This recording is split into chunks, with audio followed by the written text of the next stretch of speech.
Bueno, la idea fundamental es pensar qué concepto la política está sosteniendo lo que nos pasa, porque a veces nos vamos a las consecuencias de lo que ocurre, pero no nos paramos a pensar por qué ocurre lo que ocurre.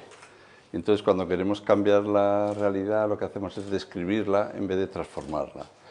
Yo voy a tratar de pensar qué noción tenemos de la política y qué es lo que está ocurriendo actualmente en la política en nuestro país. No quiero hacer una lectura de la actualidad, ¿no? Pero sí de las causas que nos han llevado a esta situación pues, difícil en la que estamos, en tiempos muy complejos, ¿no? Y tratar de generar una cultura que nos falta, que es la cultura del acuerdo y del consenso. Porque a veces nos parece que el acuerdo y el consenso es la claudicación o la rendición ante lo que piensan los demás. Y eso no es un acuerdo. El acuerdo no es una adhesión. El acuerdo es la creación de un espacio inexistente. Y eso lleva mucho tiempo, mucho trabajo y hace falta personas con mucha voluntad de transformar la sociedad. A mí no me gusta lo que pasa, ya lo añado. Así que yo soy partidario de transformar la sociedad y lo que ocurre. Estamos viviendo otra realidad, ¿no? Hemos pasado del bipartidismo a algo que creíamos que iba a ser la pluralidad y que acaba siendo también, si te descuidas, una bipolarización. Así que hemos hecho una mala excursión. Si vamos del bipartidismo a la bipolarización, pues seguimos teniendo una idea casi maniquea de la sociedad, los buenos y los malos, los que están conmigo, los que están contra mí. Así que creíamos que iba a haber diversidad de opciones y al final nos sitúan en la tesitura de tener que elegir entre dos bloques que se quieren enfrentar. Y yo esto no lo comparto, yo no lo veo eso así.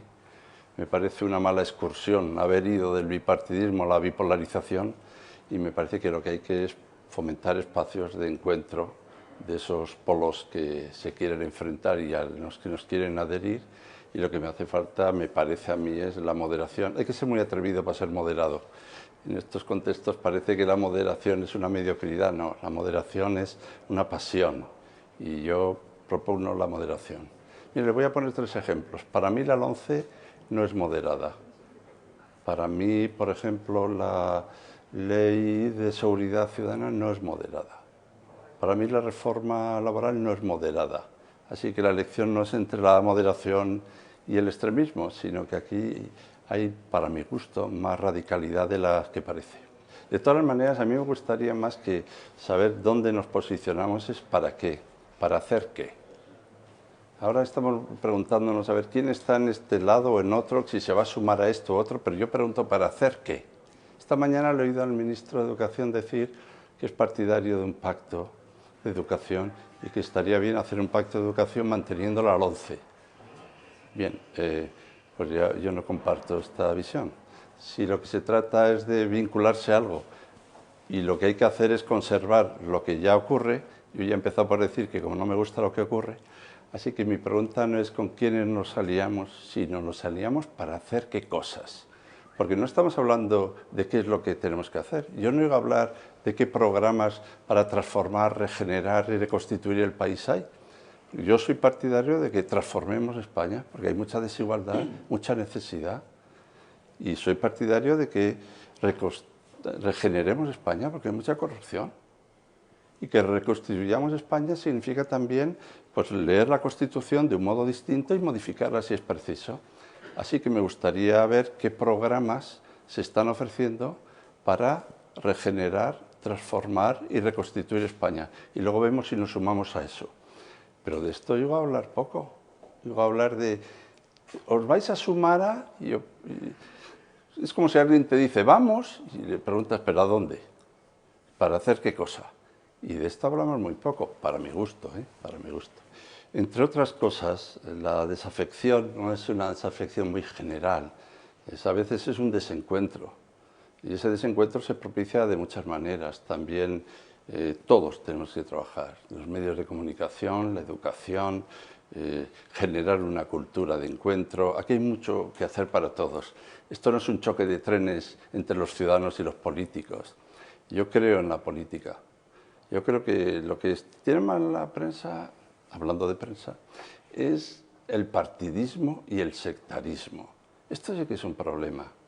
Entonces, lo que tenemos que combatir, cuando decía alguno bipartidismo, les preocupaba lo del bi. A mí lo que me preocupa es lo del partidismo. Yo creo en los partidos políticos que son vértebra de la democracia, pero el partidismo y el sectarismo me parece muy inquietante.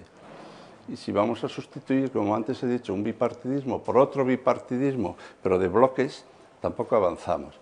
Pues, ¿qué es lo que hay que hacer? Probablemente trabajar todos en un nuevo concepto también de la política, que indica también nuevas formas de participación, que significa también establecer prioridades de nuestra escala de valores, porque valores tenemos muchos, aquí todo el mundo tiene valores, pero la escala de valores, bueno, esto se ha puesto perdido de valores, parece un mercado de valores. La historia está en cuál es la escala de valores. Y para mí en la escala de valores, aparte de que la persona es lo primero, está la lucha contra la desigualdad, la lucha contra la pobreza, la lucha contra la exclusión. Quienes tengan de eso una prioridad, ahí se quitan las tonterías. Cuando uno piensa que el 28,6% de los españoles viven en riesgo de pobreza y exclusión, puestos a hacer programas de transformación social, como diría que nos fijáramos en esos pequeños detalles. Así que a veces se le cura a uno la tontería mirando donde hay que mirar, que es a los ciudadanos, sus problemas y la resolución de esos problemas, en vez de estar ensimismados en nuestras cosas.